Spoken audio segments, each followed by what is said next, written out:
My goal with each episode of the podcast is to introduce an interesting person and create an entertaining conversation, all while digging into the detail of some aspect of revenue growth. So I thought it would make sense for us to take a quick tour through the episodes in case there's some that you might have missed or might want to revisit. The Industrial Growth Institute podcast connects you with the big thinkers, makers, and subject matter experts across all aspects of an integrated B2B industrial revenue growth function. From strategy, board oversight and transactions, through all the phases of manufacturing marketing, the complexities of industrial sales, and the nuances of marketing and sales technology and customer experience, I speak with guests who bring insights, innovative perspectives, best practices, and twists on traditional approaches. Each episode explores high-level thinking and in-the-weeds actionable tactics. If you enjoyed these discussions, then please help me out by liking and sharing the podcast, and especially by leaving a comment and giving a review. So with no further ado, let's jump into this episode.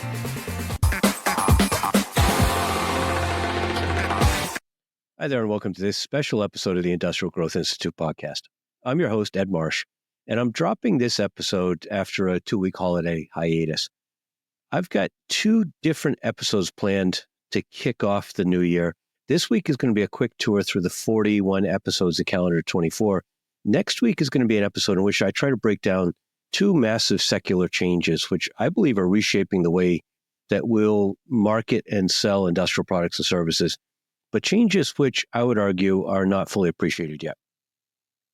So here's a tease. So that's a tease for next week, but let's dive in now to the recap. And as I start, I just want to quickly recap my vision for the podcast. My experience is that frequently middle market industrial manufacturers take too narrow a view of their revenue growth function. There's often a vestigial mindset that revenue growth is a very linear process with a small marketing function that does some branding and trade shows, journal ads, and maintains a website, feeding the sales function as a next step. There are varying degrees of digital marketing savvy and similarly varying degrees of sales refinement among industrial companies. Often sales teams are larger than marketing teams, and resource allocation tends to match the org chart. So, that was fine when we relied on green Thomas Register books on the big bookcase on the wall, or the yellow pages, or simple websites. But today, with large buying teams and prospects around 70% of the way through their buying journey before they want to talk to a sales rep, it isn't fully appropriate.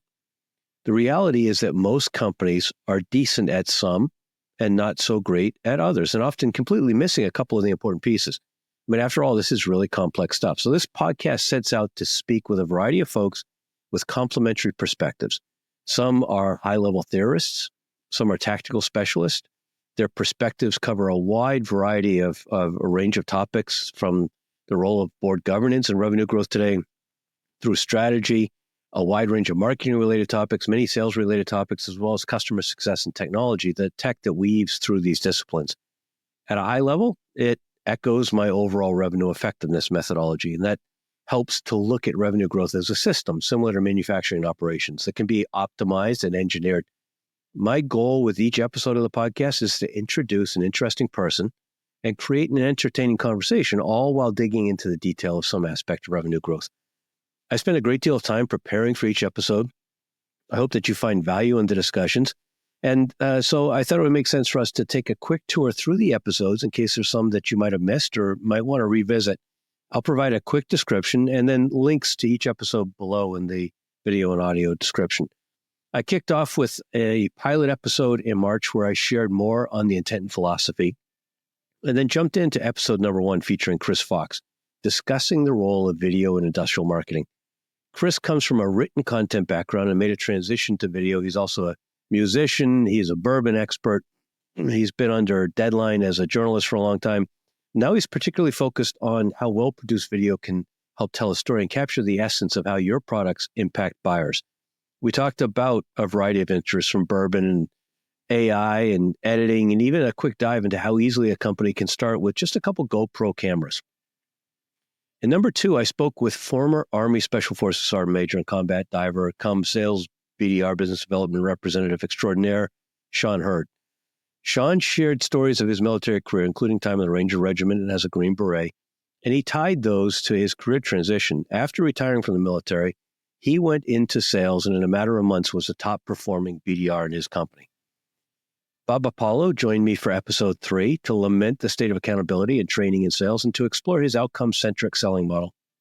Bob focuses on complex B2B sales, meaning long sales cycle, high-ticket, large buying team, and leverages many of the important lessons he learned early in his career selling door-to-door. Number 4, dove into aftermarket service as a sales differentiator and a source of continuous and additional revenue streams. Markus Rimmele traveled the world as an electromechanical service technician, later got an electrical engineering degree, and along the way learned firsthand about the inefficiencies of the traditional service model. Now he helps companies implement technology to improve service, which creates additional revenue opportunities, including recurring revenue to smooth out capital equipment cycles.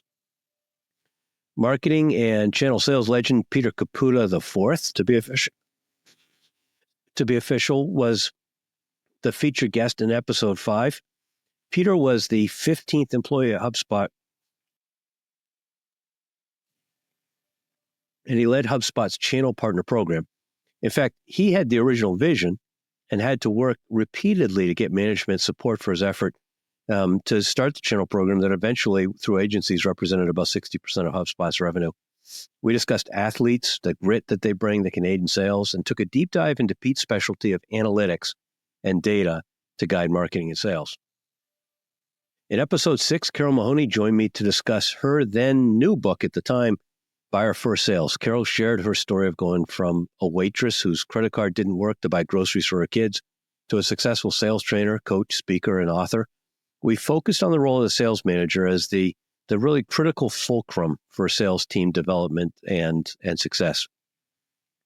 Terri Hoffman, the founder and president of Marketing Refresh, jumped in for episode 7, a conversation during which we discussed the carryover between her NCAA athletics career and her work leading a marketing agency. We talked again about accountability and changing SEO and content creation, the gap between how most industrial manufacturers buy versus how they sell, and the changes they need to make in order to support their buyers. Number 8 brought Jeff Cross to the virtual studio. Jeff is a content creation machine. He started a newsletter when he was running his own commercial cleaning business. That newsletter took him in interesting directions, ending up as a media director for ISSA, the Commercial Cleaning Trade Association. He shares a variety of tips on efficiency and content creation, particularly his journey into video, which powers so much of his and ISSA's content. Mario Trafficante joined me for episode 9. Mario is another NCAA athlete who has had an impressive career in sales. We talked about discipline, grit, and routine. Mario shared an important sales KPI that he tracks with his team, and that's quality conversations. And he offered tips for early qualification questions that can avoid the curse of deals ending in no decision. Strategic communications and board governance expert Trista Morrison was a guest for episode 10. Trista is a trained biologist who kind of stumbled into journalism and built a career around the discipline of strategic communications. She made the point really effectively in our conversation that strategic communication serves as a forcing function to clarify strategy. Through her work on strategy, she spends a lot of time educating and serving on boards of directors, and she offers insights into the board's role in strategy and for revenue growth. For episode 11, I swapped sides of the microphone with industrial sales and marketing podcast innovator Scott MacKenzie. Scott's career has carved an interesting path from taking a company public to starting podcasting before it was a thing, just based on his intuition that it was the best path for him to differentiate the staffing company that he was running at the time. We lament the state of industrial trade show lead follow-up among industrial sales teams, and we talk about the opportunities for podcasting. Former HubSpot agency partner CEO and now CRO of the rapidly growing Pavilion community, Kathleen Booth, dropped in for episode 12. We focused on the growing role of community in building trust and brand, as well as the power of in-person events, and perhaps the renewed power of in-person events as we come out of the COVID period. In episode 13, I featured John Seelig, who joined me to talk about using humor to differentiate your sales and marketing. John specializes in helping B2B companies craft one-liners that serve as pattern interrupts to help sales teams start conversations. The key takeaway, though, was that in order to do his work, he often has to start by helping teams actually understand what they're selling, because in many cases, they may not. For number 14, John Panaccione brought his insights regarding the value of veterans on your business team. John served as an armor officer in the 82nd Airborne Division, yes, parachuting tanks onto the drop zone, and he's worked tirelessly creating and stewarding veterans entrepreneurship programs. He had a successful software exit. His company actually produced or supplied PRM, partner relationship management software, and now he's got a business that helps companies crowdsource funding.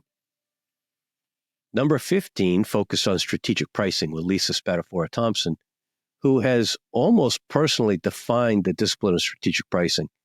Lisa took me through how pricing actually infuses most aspects of marketing and sales and some of the core elements of a solid strategic pricing plan. One of the biggest takeaways is the necessity to have a discount strategy rather than just a stream of ad hoc reactions to pricing situations. We took a deep dive into welding and leadership and product management and channel sales in episode 60 with Dustin Levy. Dustin's a former college athlete and a chemistry PhD. He shared powerful insights into his journey from a deeply technical product expert through product marketing into sales and the lessons learned about making the message accessible to buyers. You know, he's trained to speak very technically, and he realized that that wasn't necessarily the right way to reach buyers. Brissa Renteria and I chatted about hiring salespeople and fostering accountability in episode 17. Brissa shared an inspiring story of her early entrepreneurial activities in Mexico, her success selling Sandler sales training, and her decision to form her own sales hiring consulting agency. We spoke at length about accountability, sales management, and sales hiring decisions, how tricky and difficult they are. In episode 18, I spoke to the guy who wrote the book on partnerships, Franz Josef Schrepp. Franz Josef started in marketing and just kind of stumbled into partnerships by chance at a time when there was relatively little discussion, but growing awareness of the approach for growth in the SaaS world. He started creating content, including articles and live video, with a heavy emphasis on LinkedIn. And when we spoke, he had just published his book, The Book on Partnerships, How Startups Work with Partners to Sell More, Add Features, and Get Acquired. Ben Tago, the CEO of Objective Management Group and recent recipient of Pavilion's 50 CEOs to Watch recognition, offered insights in episode 19 around using data to optimize sales hiring and management. Ben shared his background in data analytics and private equity and more on the tools that OMG offers B2B sales teams looking to improve their team's performance and to make better hiring decisions. ABM expert and Army veteran John Russo led the conversation in episode 20. John brought years of accumulated CMO experience, including an IPO, and shared his thoughts on the reality of ABM or account-based marketing from what was really a hype stage 5 years ago to what he calls an integrated account-based go-to-market motion now. John brings real-world experience. I mean, he helps companies actually implement ABM, not just, the buzzwords and chatting about it, in order to successfully target key accounts in a really honestly integrated marketing and sales approach. As we kicked off August episodes, longtime sales operations expert CeCe Kintner joined me for episode 21. I first met CeCe in the early 90s as she was leading the marketing and sales channel enablement program for a capital equipment manufacturer. Having worked in events in the meantime, today she manages sales operations for a managed services company and shared insights into the key functions of that role, how buying behaviors are changing, the role of sales enablement, and other topics. Dan Ott and I took a dive into generational differences in digital marketing for traditional industrial spaces in episode 22. Another former college athlete, Dan decided to actually go into advanced manufacturing to start his career. Staying within that space, he moved from the back end of the business, where he was on the production floor running machine tools, to the front end in marketing.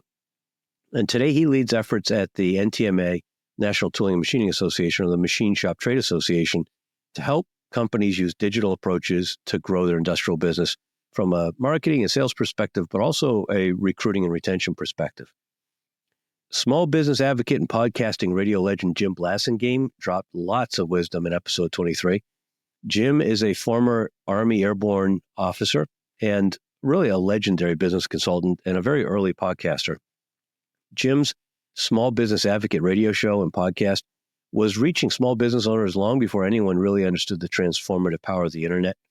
We dove into his book, The Age of the Customer, which I think he wrote a decade ago and which really foretold many of the evolving buying habits that we see today. Rudy Scarrito, a boutique investment banker, shared important tips regarding preparing a company for transaction and the role of revenue growth during episode 24. A former NCAA team captain, Rudy operated at the highest levels of the New York investment banking world before founding her own firm to focus on lower middle market sell-side banking.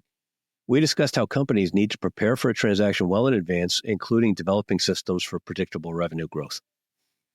I hated pretty strongly on CRM in episode 25, but maybe not as strongly as my guest, professional CRM hater, Adam Honig.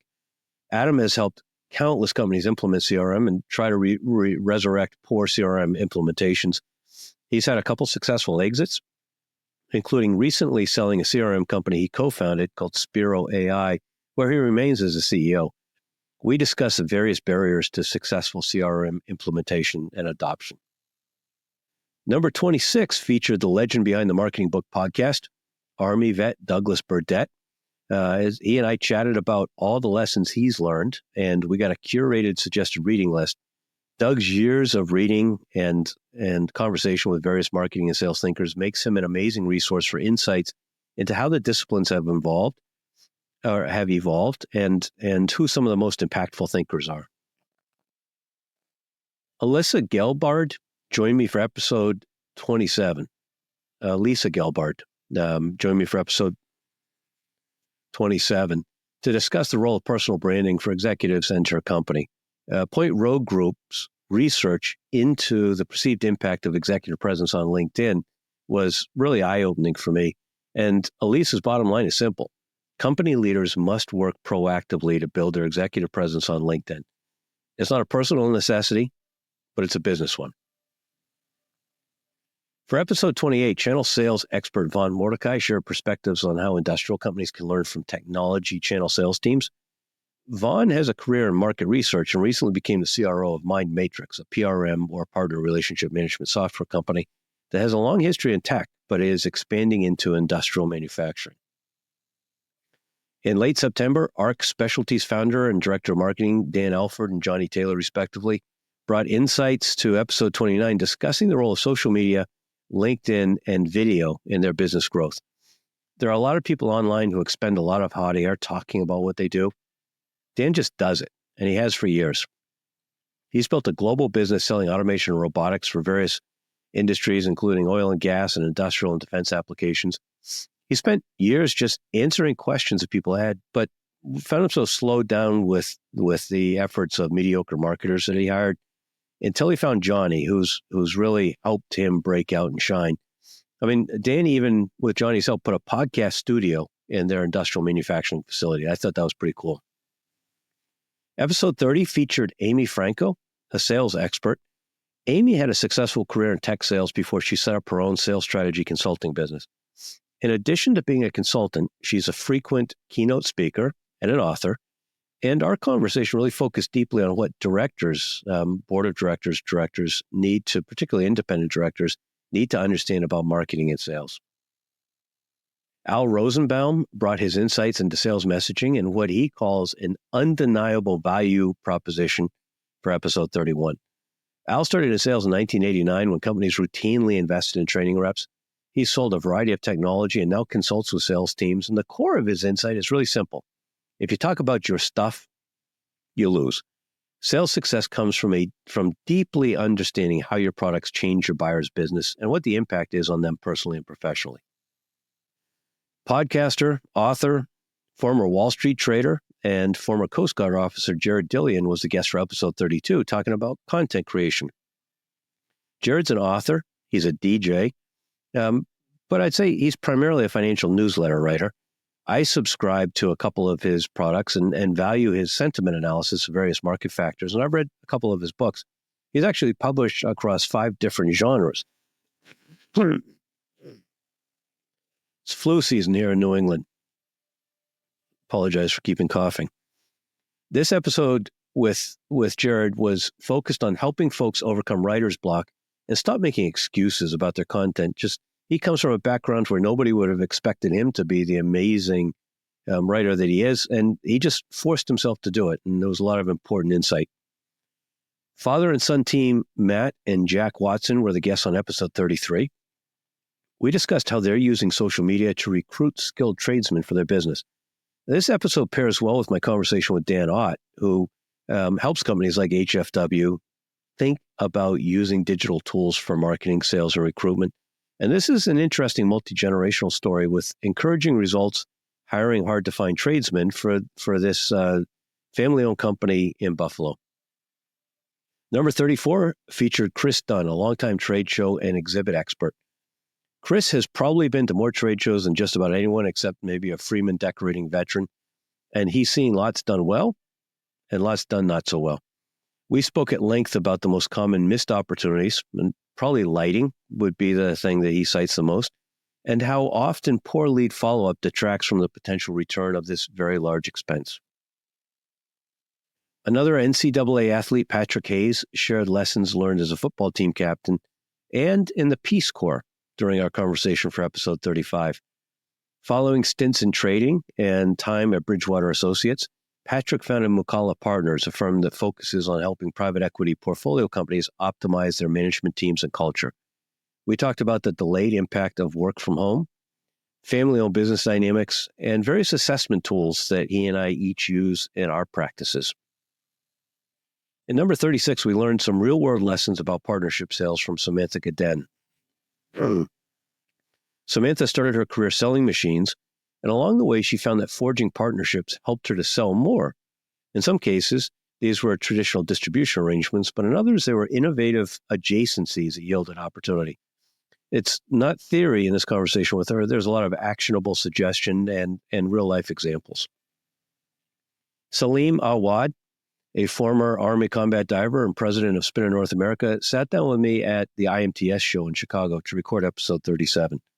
Salim shared his life story for important context, talking about his early career in law, his mom's murder by the FARC in Colombia, his military experience in the U.S. military and his path to citizenship, and his commitment to growing American advanced manufacturing.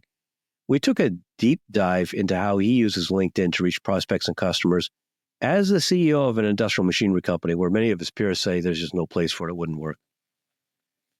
Episode 38 featured insights from Kurt Palmer discussing family business transactions, industrial distribution, and capital equipment sales. Kurt's career started as a chemical engineer and then moved into a family business distributing supplies to the printed circuit board industry.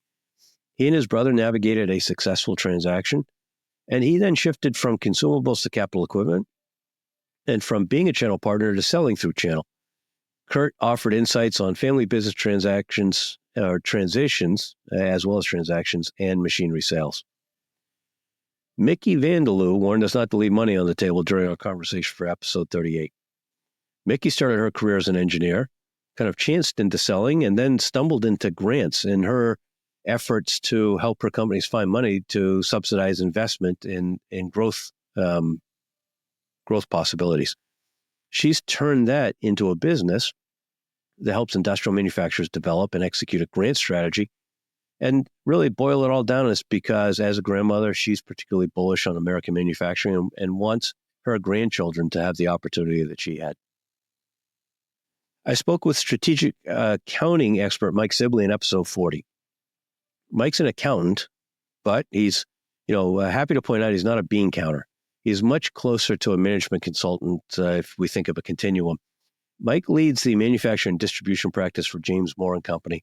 We spoke about the strategic vision that he believes accountants should bring to their manufacturing clients, the fact that debt isn't always bad, why he had his team take sales training, and the fact that maybe marketing budgets should not be the first thing to be slashed if there's some sort of a downturn. And then David Anderson wrapped up the regular episodes for 2024 in episode number 41 on December 18th. David is the co-founder of Angora Tech, where he is using machine learning to solve a problem he encountered as a young mechanical engineer right out of MIT. There's a lot of rote tasks that fall to engineers, and there's a dearth of value-creating sales and marketing materials. So he plans to, imbue his LLM with tacit knowledge from decades of engineering and simplify the rote tasks so that engineers stop wasting time. There's really important insights to consider here for your industrial marketing and sales. Those are the episodes. We'll be back on January 22nd with a standard guest episode. And next week on the, what is it going to be? I guess the 15th or 13th, I'll share some thoughts to frame the challenges that I believe manufacturers need to address. As I wrap up, just a couple themes that kept popping up during last year's episodes that may be worth thinking about. First, the prevalence of military veterans and NCAA level athletes that are leading these companies or these functions at their companies and really kind of creating this unique thought leadership. Second, the frequency with which credentialed engineers are leading marketing and sales related functions. And third, the degree of complexity and nuance embedded in each tactic and topic. Do you need to find outside experts for each? No, but you should find places where they share their insights and where they go for information themselves. That will gradually help you appreciate the complexity of something that might otherwise seem just a simple administrative task and potentially unlock additional opportunity for you. Each episode includes information on how to connect with a guest if you'd like to take some additional conversation offline with them. Please let them know that you found them through the Industrial Growth Institute podcast. And as always, thank you for joining. I'm grateful for you investing time in these conversations. Please like and share and comment on any episode that you think adds value, and be sure to subscribe. Here's to a great 2025 for all of us, and look forward to sharing some of my key ideas next week as we head into 25.